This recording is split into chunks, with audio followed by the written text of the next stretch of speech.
Hello friends, इस video में हम लोग देखने वाले हैं एग्रोनॉमी के महत्वपूर्ण प्रश्न। तो चलिए देखते हैं।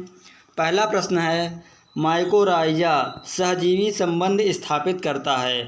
तो इसका उत्तर क्या है? इसका उत्तर है कवक और उच्च पौधों के जड़ों के बीच। याद रखिएगा, माइकोराइजा कवक और उच्च पौधों के जड़ों के बीच सहजीवी संबंध स्थापित करता है। यह एक प्रकार का कवक ही होता है। तो चलिए देखते हैं अगला प्रश्न। अगला प्रश्न है, VAM वैम का प्रयोग किस लिए किया जाता है? तो इसका उत्तर है फास्फोरस को घुलनशील बनाने के लिए। फास्फोरस को घुलनशील बनाने के लिए वैम का प्रयोग किया जाता है और ये एक प्रकार का कवक ही होता है। इसका फुल फॉर्म होता है वैस्कुलर अर्बैस्कुलर माइकोराइजा। याद रखिएगा, वैस्कुलर अर्बैस्कुलर माइकोराइजा इसका फुल फॉर्म होता है और एक प्रकार का कवक ही होता है जो फास्फोरस को घुलनशील बनाने में प्रयोग किया जाता है। इम्पॉर्टेंट है, याद रखिएगा। अगला प्रश्न देखते हैं। अगला प्रश्न है, अनाजों में कौन से अमीनो अम्ल की कमी होती है? तो इसका उत्तर है लाइसिन। याद रखिएगा, अनाजों में लाइसिन अमीनो एसिड की कमी होती है। इम्पॉर्टेंट है। अगला प्रश्न है, दलहन में कौन सा अमीनो अम्ल की कमी होती है? तो दलहनों में कौन से अमीनो अम्ल की कमी होती है? तो इसका उत्तर है मेथियोनिन। याद रखिएगा, मेथियोनिन दलहनों में अमीनो अम्ल की कमी होती है। अगला प्रश्न देखते हैं, पावर टिलर का प्रयोग किया जाता है। तो पावर टिलर का प्रयोग कहाँ किया जाता है? तो धान में किया जाता है रोपाई के लिए। याद रखिएगा, पावर टिलर का प्रयोग धान में किया जाता है खेत को तैयार करने के लिए।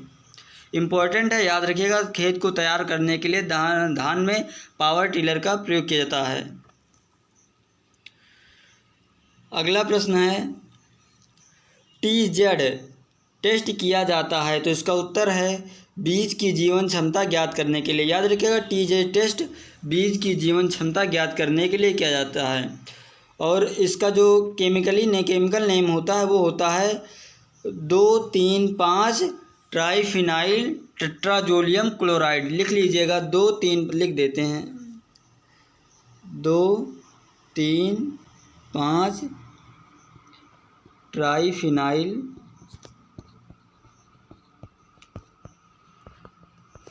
टेट्राजोलियम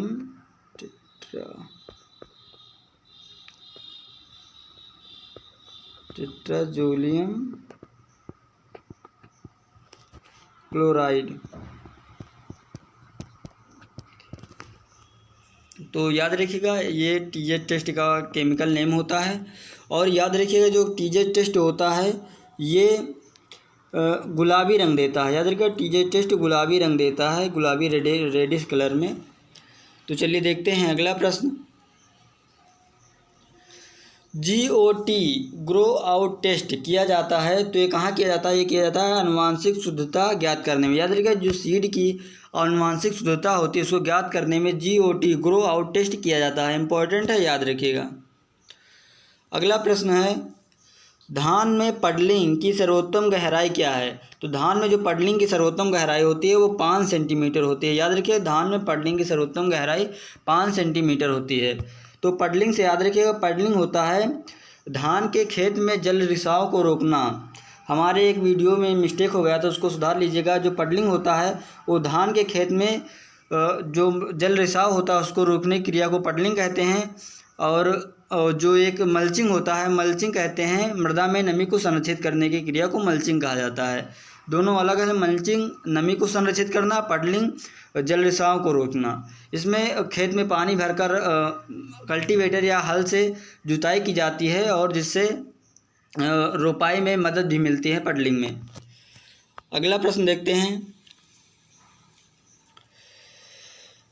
सूर्य से आने वाली पराबैंगनी किरणों को कौन अवशोषित करता है? तो इसका उत्तर है ओजोन परत। याद रखिएगा, सूर्य से पराबैंगनी किरणों को कौन अवशोषित करता है? तो ओजोन परत।